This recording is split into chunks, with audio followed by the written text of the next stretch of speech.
introduce to you now our executive director. Nancy Bloomfield is that rare leader who combines an ability to inspire with a gentle humility, clear vision, and an honest appreciation of all those who work alongside her to support the mission of the Family Place. So without further ado, let's give it up for our fearless leader, Nancy Bloomfield.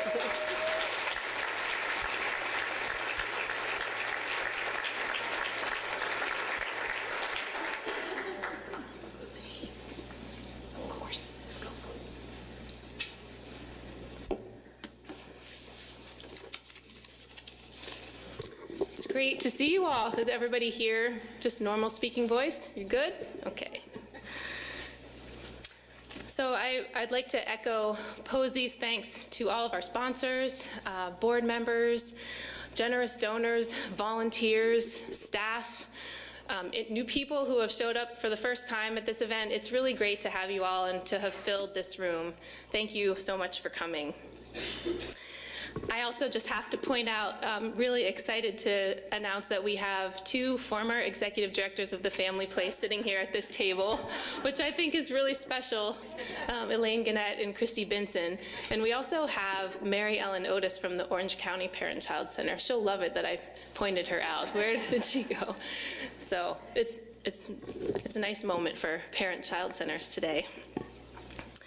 So over the next few minutes, I'd like to talk a little bit about how our work is evolving in response to the opioid crisis here in our community. I have some exciting news to share about a grant that we recently received, and I'll be introducing our special guest, Tim Briglin. And I hope that you walk away feeling inspired today and also carrying with you maybe a few new tools about how we can collectively advocate on behalf of children and families in the weeks and months to come. Every child deserves a strong start in life and the opportunity to reach their full potential. And it's really essential to the well-being of our society and community that this happens.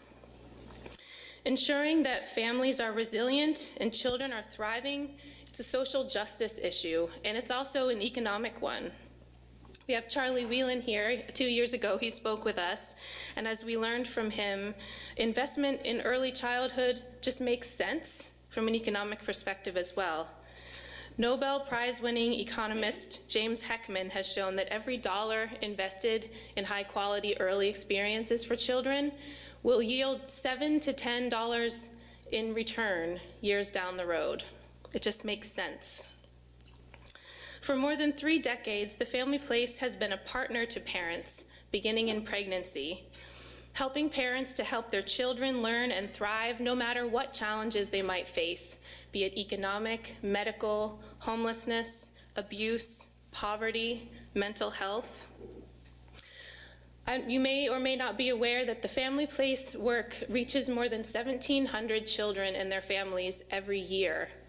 And last year, our home visitors drove over 40,000 miles in that 1 year to meet with families in their homes. So we work with families in their homes, in their communities, in child care settings, and at our campus. But 40,000 miles last year to meet with families in their home setting. Supporting families and intervening early when there's a challenge can change the life trajectory for a child, so we work hard at it, blending private funding with public funding to address the evolving challenges facing our community. And now, more than ever, our work is evolving to help our community respond to the opioid crisis, as many of you are aware. So unfortunately, among the unintended victims of this epidemic are many young children, including newborns with medical complications from having been exposed to substances in utero, to 2- and 3-year-olds who love their parents and want to be with their family but can't be reliably safe in their care. When infants with medical complications or who have experienced neglect need extra support to meet their developmental milestones, the Family Place is there to monitor their progress and support their caregivers. Our referrals for developmental screenings have increased over the past few years, and this is in relation to the number of infants and toddlers who have come into custody of the state or within the child protection scope. When grandparents unexpectedly become caregivers, the family place is there to listen and help and support. And when mothers and fathers are in recovery, trying hard to stabilize their lives and learning new ways to respond to parental stress, the family place is there, partnering with them in their journey. Thanks to the generous support of private funders, including many of you in this room, we have been able to expand our services over the past few years for families that are in this situation.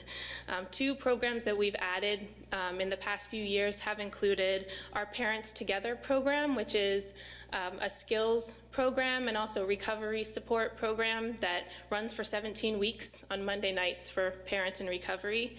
And Safe Babies, which involves a lot of community partners and provides intensive supports for infants and toddlers who are in state's custody. So it's important to remember that among the tragedies that we hear about, there are also stories of hope and resilience, and that's what keeps our staff going, I would say. I want to acknowledge the parents in our community who are working hard to succeed in recovery, and the family members, neighbors, friends, foster parents, and others who provide support and safety and stability for the children in these circumstances. And I want to acknowledge again the family place staff and the staff at our community partner agencies for their skilled work and dedication. So just a moment of thanks.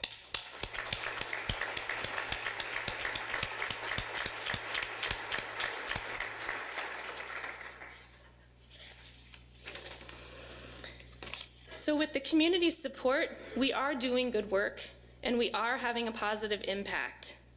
And as people dedicated to changing the trajectory for children and families facing adversity, we are keenly aware of how challenging it is to mitigate the effects of childhood poverty, the opioid epidemic, and other social and economic issues that are facing our community and our country. This is why I'm really excited today to announce that the Family Place has received a generous grant from the Jack and Dorothy Byrne Foundation that I'd like to tell you about. This grant has opened the door to an opportunity that will bring new partners, an expanding knowledge base, and new tools to our work with infants, toddlers, and their families facing adversity. Specifically, this Byrne Foundation grant supports phase 1 of a multi-year project which aims to amplify our community impact by incorporating a new approach called Frontiers of Innovation, and this may be familiar to some of you. The Frontiers of Innovation approach is rooted in the latest research on poverty and its effects on the developing brain, and it is developed by the Center on the Developing Child at Harvard.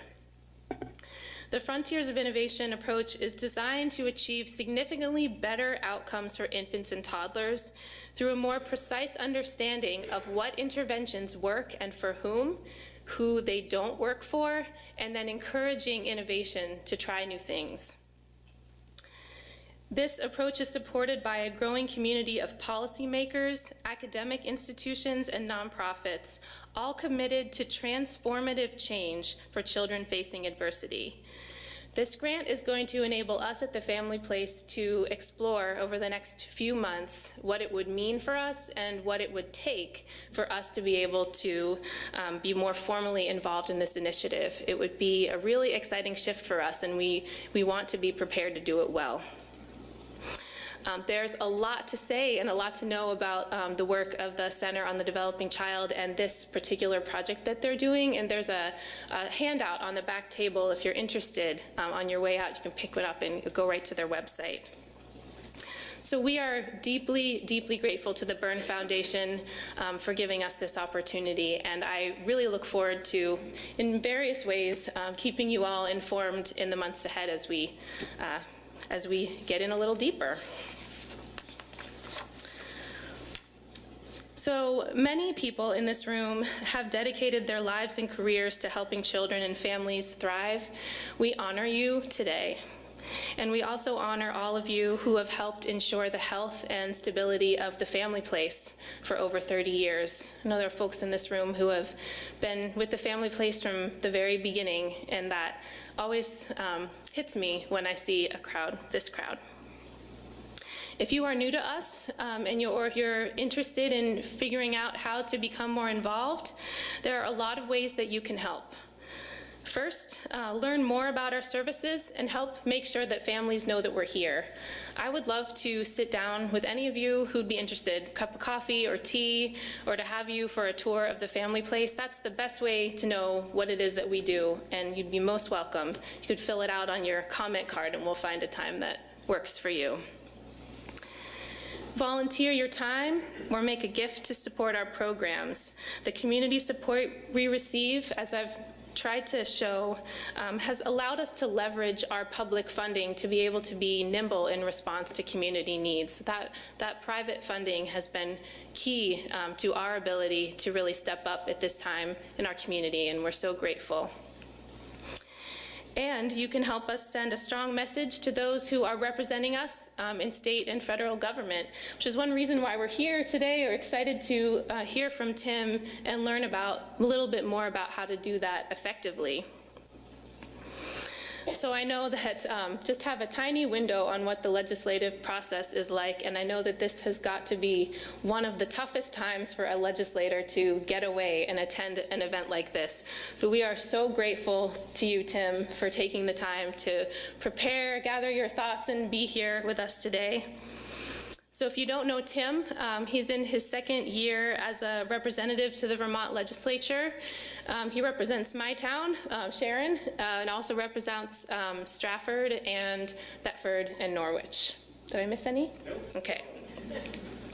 So after graduating from Cornell University and the Stanford Graduate School of Business, Tim began a career in finance and investing. After working with several national firms, he started his own company, Tuckerman Capital, here in the Upper Valley. Tim's first stint in politics was as a legislative assistant with Senator Patrick Leahy in economic, tax, and banking issues. In 2013, he was appointed by Governor Peter Shumlin to serve on the Vermont Economic Progress Council, and a year later, he was elected to the legislature. Tim and his wife, Laurel Mackin, who is a member of our board, and their two sons, Tucker and Mac, live at the top of a hill in Thetford. And I got to work with Mac at the Gingerbread Festival this year. It was a lot of fun. He helped with the closing of the house auction, and it was an exciting time. Tim is a founding board member of Vermont Parks Forever, a member of Vital Communities Corporate Council, and a director of Mascoma Bank. I'm very appreciative also that Tim has been a champion for parent-child centers since his first year in the legislature. And given how much information and how many issues legislators are needing to digest and understand, it makes such a difference to have a champion among the legislature for something that you care about. And so we really appreciate Tim's advocacy for parent-child centers. And we are looking forward to hearing from you today. So please join me in welcoming Tim.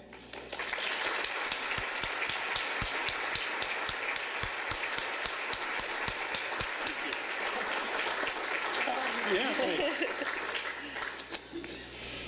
Let's see here.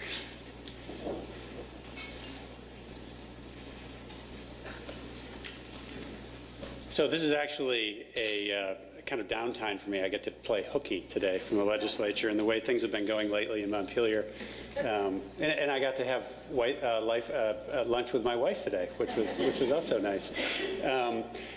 And I found myself before this this part of the program wanting to kind of wander around to tables. I've got a lot of constituents here, and I really appreciate people coming out today, not so much to hear me, but to support the family place. And I also really appreciate the artwork that kids did on the table. I didn't mean to pick a title or a topic for this speech that demanded a nautical theme. The title of the speech actually came from a book by Marian Wright Edelman, who, as you know, was the founder of the Children's Defense Fund and has been a lifelong advocate for children's issues. And anyway, that stuck with me as I was looking for a title of my talk today. Before we get started, I want to thank Nancy for all her work. When I was first elected to the legislature in 2014, one of the first things I did is go over to the family place for a tour. And as she invited you, I would highly recommend, if you haven't been to the family place, it's an inspiring hour to spend getting a tour. I get a little misty-eyed as I think about the great work that's being done there with Nancy and her team, and I want to thank you for all that work. And the other person that I want to thank is Posey Taylor. Posey, I met, I feel like I've known Posey for 30 years. I've known her for 5. And I met Posey, I remember very distinctively when I met you, was in 2014, and I was sitting at King Arthur Flower having a cup of coffee with Arlene Rotman, who was going to tell me how to get elected to the legislature. And Posey wandered over. This is probably 9 o'clock in the morning. I think Posey had just finished her, 4th meeting of the morning. And Posey has been such an important person for my family because of her work, not only with the family place, but also with Crossroads Academy, with the Aloha Foundation. She's been a great friend. And, I could say that I would thank Posey for inviting me to speak today. Posey didn't invite me to speak today. Posey called me last May, soon after the lunch, and told me that I was going to speak today. And, anyone who's worked with Posey knows that you do what you're told. So, the first policy lunch that I attended at the family place was 5 or 6 years ago, and I saw Steve Voigt here, and Steve was the speaker. And my only hesitation in accepting Posey's invitation was some of the great speakers who have graced this podium in the past. Steve Voigt did a great presentation 5 years ago. Charlie Whalen spoke, I think, a couple of years ago. Chris Overtree last year, and I just heard, I didn't realize this, that Madeline Cunin was the very first speaker 8 years ago or 9 years ago at this luncheon. So it's an intimidating dais to stand at, but I also want to call out one person who I don't think is here today, but I want to recognize Rebecca Holcomb, who spoke at this luncheon, I think 4 or 5 years ago.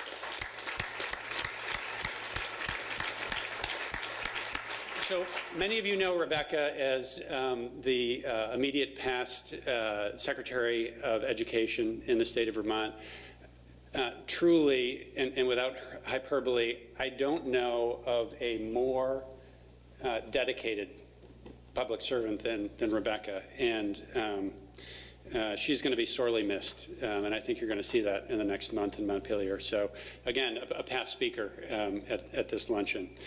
So the first slide that I want to share with you is a little trip down memory lane for the Briglin family. This is my son, Mac, who was born in 2004, and he was 1 pound, 14 ounces when he was born.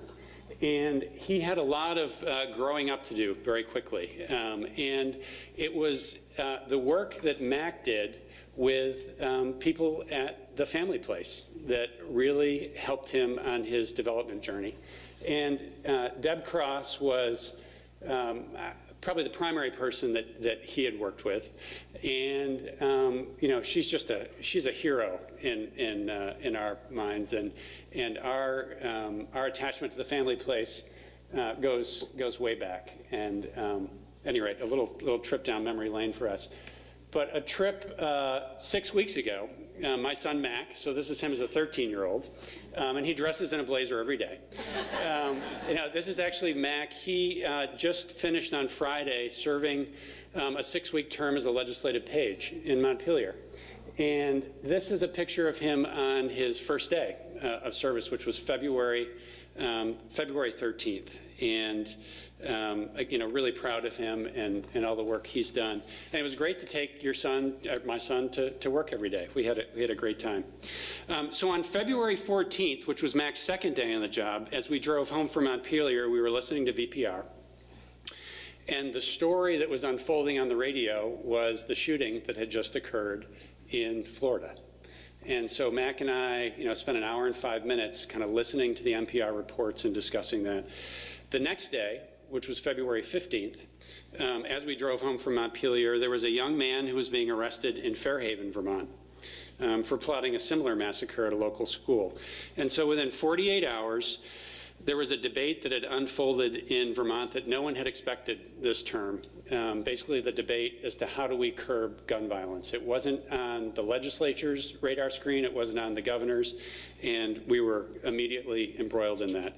And 35 days later, we found ourselves taking up the first meaningful piece of legislation on gun control in Vermont's history. It was a Friday, it was March 23rd, and we spent 10 hours debating this gun bill. And it was a very contentious day, as you can imagine. It was a very emotional day in the State House. It was exhausting. And I would say up until the day of that bill coming to the floor, it was in doubt as to whether or not we would even pass the legislation. And we did finally pass that bill. I think it was 7:35 that evening.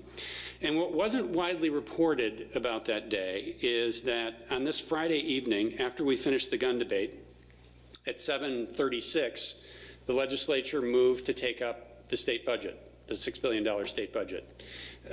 So it was quite a day in the legislature, and I've got a picture of, I don't know if this is big enough. I'm kidding.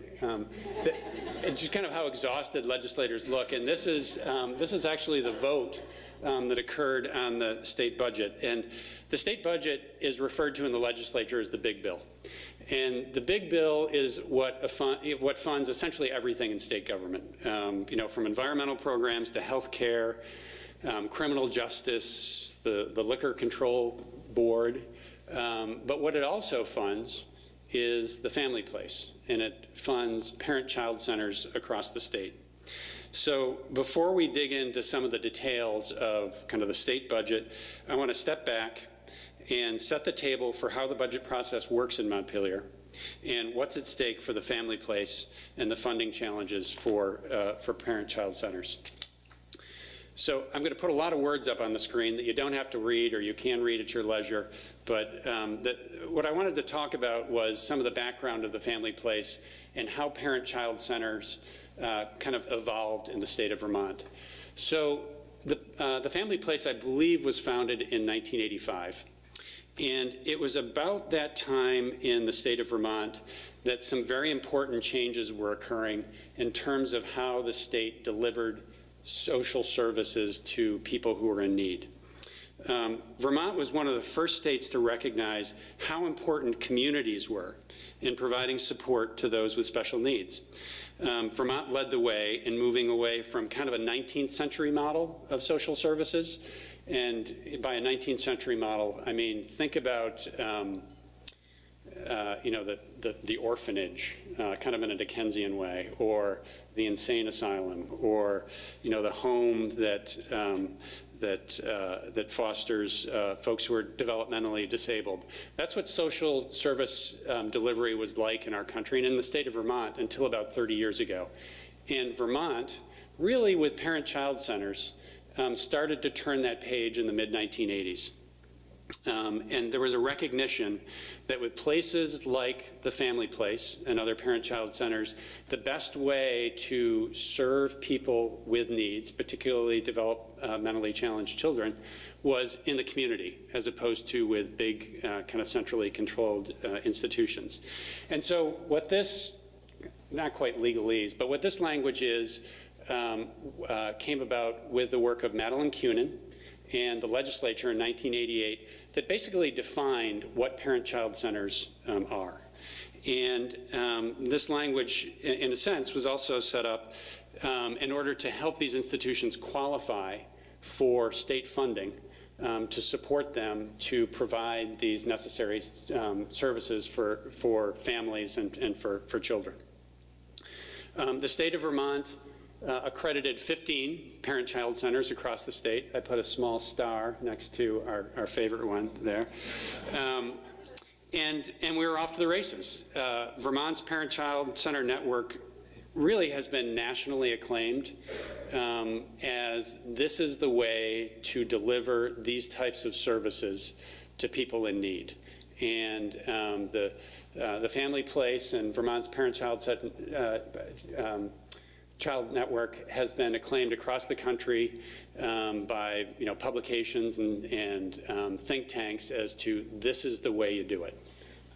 So Vermont got it right 30 years ago. So everything was clear sailing from here forward. Not exactly.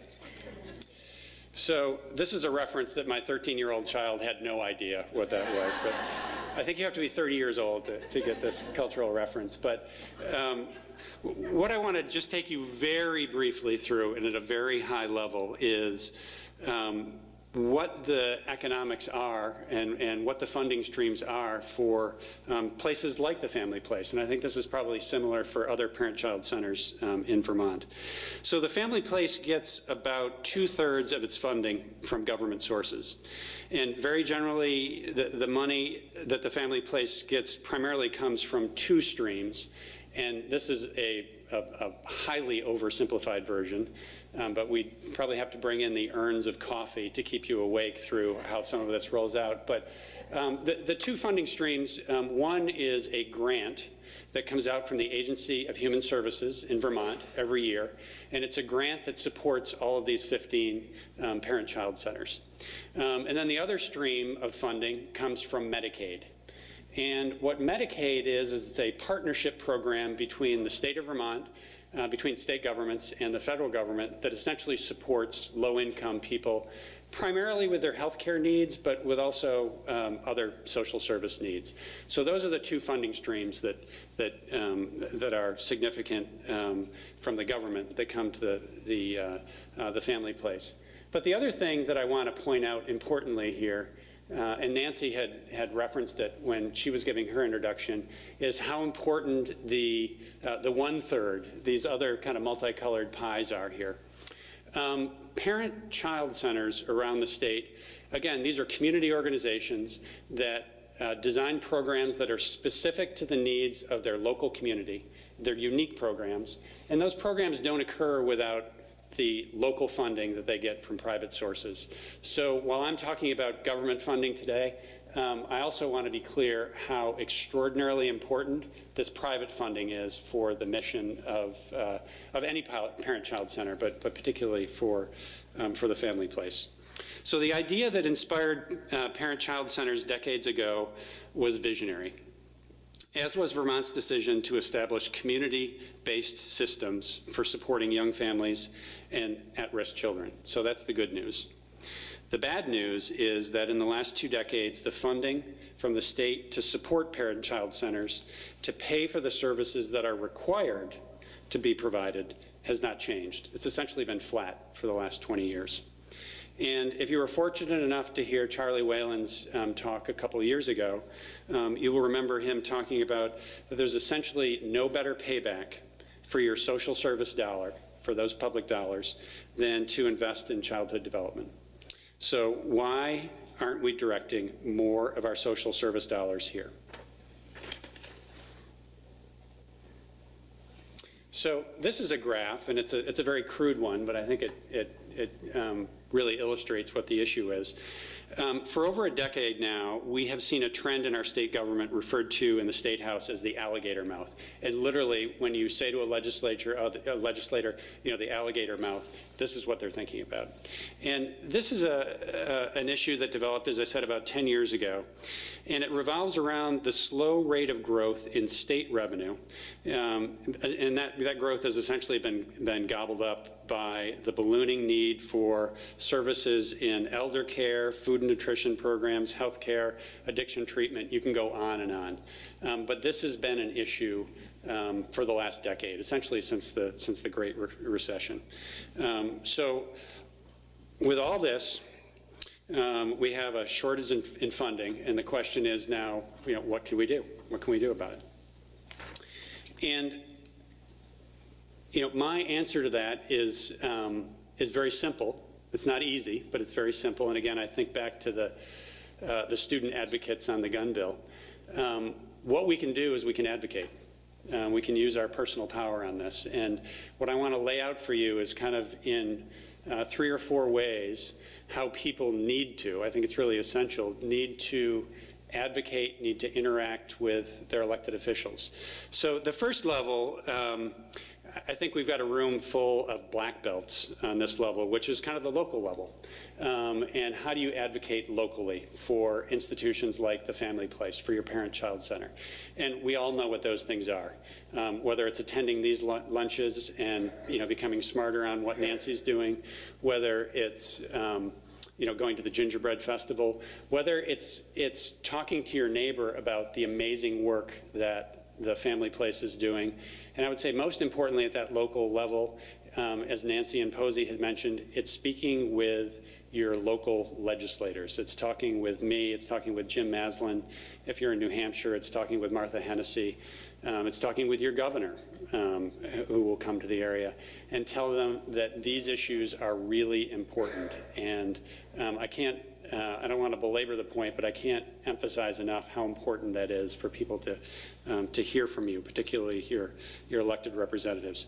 To take it one level up from that, I would say the second level of advocacy is at the statewide level. If you receive state dollars, you need to be part of a statewide conversation. You need to speak the language of what these statewide priorities are. And this is being done very well by the Family Place. You might not be aware of it, but Nancy works with a group called the Parent-Child Center Network in Vermont, which brings the 15 parent-child centers together. And what they do is they're making sure that they're speaking with one voice, not as 15 disparate voices, but one voice in Montpelier to advocate on these issues. They're making sure that they are communicating a consistent message across the state, and again with their elected representatives. And they work together on sharing best practices so that the effectiveness of places like the Parent-Child Center continues to improve as they work with the 14 other parent-child centers across the state. And it's important, I think, to recognize that devoting time and energy to this type of work is actually really part of the Family Place's mission. This is really important work that Nancy is doing, not only here in Norwich at the Family Place, but also around the state and advocating for these things. So part of that second level, I would also say, is what happens in the world of the state budget.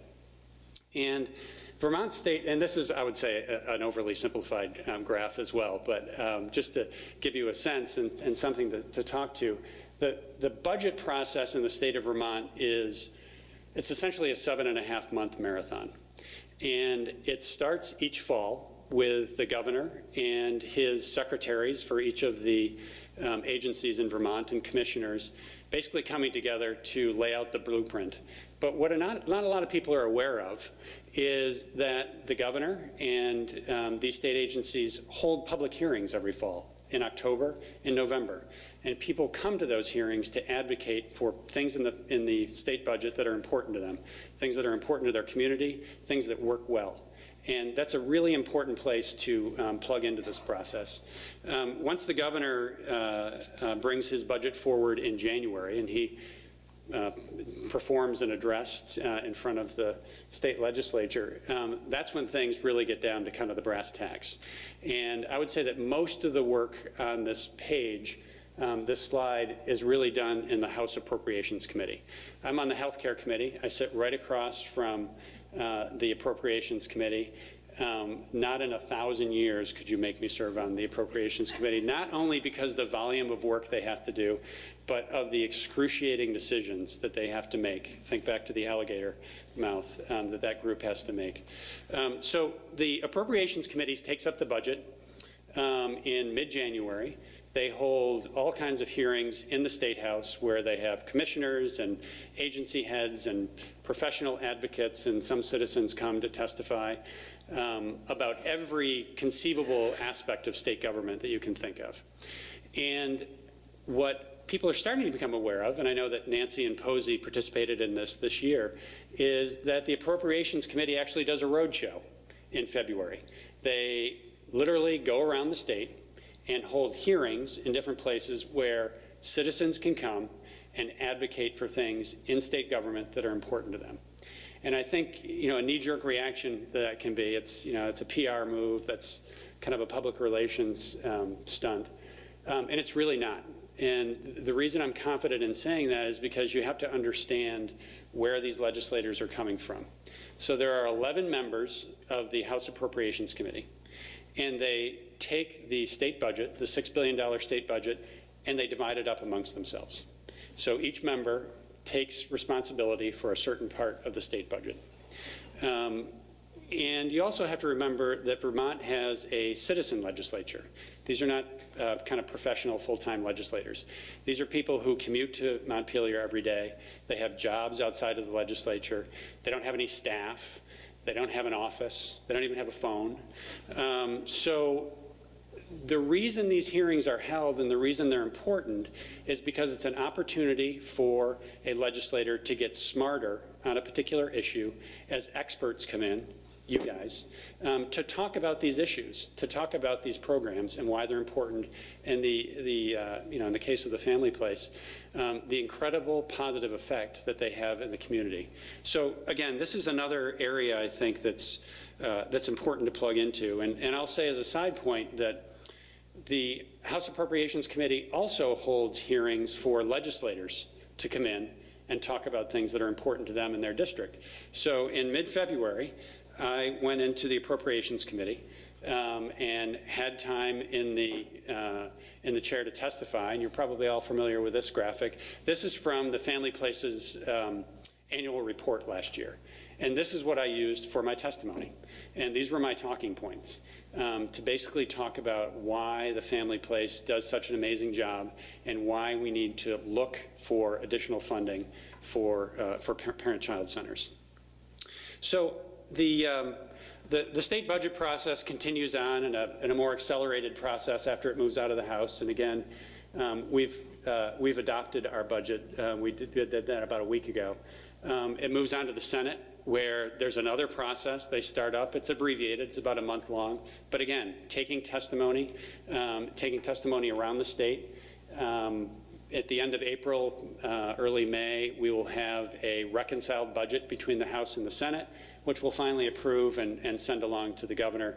Last year he didn't sign the budget. We're hopeful this year we get through cleanly. But what I want to emphasize is that every step of this process, there's an opportunity. It seems distant, it seems far away. If you've ever been to the State House in Montpelier, it couldn't be more accessible. Again, if you want to be an advocate for the Family Place or parent-child centers, I can help you plug into this process. It's meaningful, and I think it's really an important opportunity to impact the debate. So a third level of advocacy that I just want to mention briefly, and the Parent-Child Center Network hasn't really plugged into this yet. It's starting to dip its toe in the water, but I think this is a place we're headed, and it involves alliances. And basically what I think the Family Place and Parent-Child Centers have to look to is how can they work with other organizations to help in other organizations' pursuit of their mission, while the Family Place is also in the same in the same turn, accomplishing its mission. And the example that I want to give you is, and this hasn't happened yet, but I think it's coming, is with regard to the social determinants of health. And this may be a graphic that you've seen before, but this just very generally says, what are the things that affect how healthy you are as a person?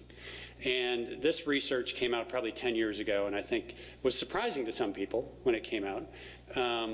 You know, one of the things that surprised people was access to health care. People who have better access to health care, not as good access to health care, that affects how healthy you are in about 10% of your health is accounted for in that.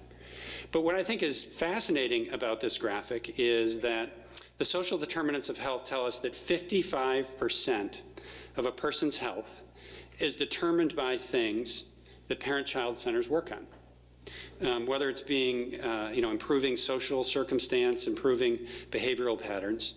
And where we are moving in the state of Vermont right now, quietly, is we are moving away from a fee-for-service healthcare system, and we are moving to more a population healthcare system. And that's a 2-hour speech that I can talk about at some other time, and a lot of the work that the healthcare committee is working on right now. But in the future, we are going to be moving to a place where doctors and hospitals and healthcare providers are not so much paid by procedure, paid by the pictures they take or the images they get or the drugs they prescribe or the procedures they do. Doctors and hospitals and healthcare providers are going to be paid by how healthy their population of patients is. And are they able to keep patients healthy? And at the same time, are they able to incur less health care cost in doing that? But if you think about the social determinants of health and what the family place and parent-child centers are doing, you can see that there's an interaction between what parent-child centers are accomplishing and how they can work with the healthcare system. There's a partnership there that maybe in the future will be an additional funding stream to support the work of parent-child centers. Just an idea, but another area of advocacy that I'm interested in. And finally, a type of advocacy that I'd like to call out is, I don't have a name for it, but I'll refer to it as standing on the shoulders of giants. And these kids and others like them around the country did not hesitate 6 weeks ago. They spoke out, they mobilized, they were the catalyst. The gun legislation that passed last week and is going to be signed by the governor, I think, in the next week, never would have happened without these students. They were well organized, they were articulate, they were undeterred by opposition, they were relentless. But the mobilization of this group of students didn't materialize out of thin air. In the case of the students, for years there was an organization in Vermont called Gun Sense Vermont that's built a network. They've held vigils, they've held rallies, and importantly, they've worked with legislators directly to draft legislation, to hold hearings, to testify. So the foundation was in place to help the students be successful when the moment arose. And I think it's important as we think about how do we advocate for things is how do we respond when, whether it's a crisis or that opportunity that hadn't been expected, how do we respond to that? And the foundation was in place for these students to be successful. It was quite extraordinary. So I want to bring us full circle as I close back to March 23rd at the State House. And again, we had just passed the gun bill. It's now 7:36 p.m. on the Friday night. We've just finished 10 hours of gun debate. People, I would say, are mentally and physically exhausted. People are hungry. We didn't take a dinner break that night. And we're beginning to take up this bill to fund $6 billion of state programs. And there were several amendments that were discussed, but the Appropriations Committee had done good work, and they had the support of their colleagues, generally, I would say. Beyond that, we all recognize that the attempts to increase funding for one critical need would really come at the expense of another critical need. There's a lot of emotion in the room. And on the cusp of taking a vote on a particular amendment, something really striking happened to me in terms of watching the debate. And this amendment that we were discussing actually was on the cusp of passing, I would say, until there were 4 legislators who stood up. Representative Lippert, who's from Heinsberg, Representative Toll, who is from Danville, she's the chair of the Appropriations Committee, Representative Trieber, who's from Rockingham, and Representative Hooper, who is from Montpelier. And they stood up and they talked about different parts of the budget that were desperately underfunded and deserved additional funding, and that funding wasn't available. But what was striking to me about each of these 4 legislators that stood up is every single one of them mentioned parent-child centers as an issue, as something that we've got to get more funding to, as something that's desperately underfunded. Parent-child centers. And that doesn't just happen. That's the power of advocacy, I would say, at every level. That comes from hearing from constituents. It comes from seeing parent-child center workers in the State House every day. It comes from testimony they hear in committee. It comes from hearing from the parent-child center network around the state. It comes from touring your local parent-child center. So the Family Place and other parent-child centers need more support for the work that they do. I don't think anybody would question that. But I want you to know that the debate is shifting in the State House, and I think space is being created now to make that change possible. And all the fancy lobbyist strategy, if you will, can't beat the community action work that is launched by people who are sitting in this room, I think. And in the Vermont legislature, that is very, very powerful. So I want to thank you for coming today, and thank you for your support.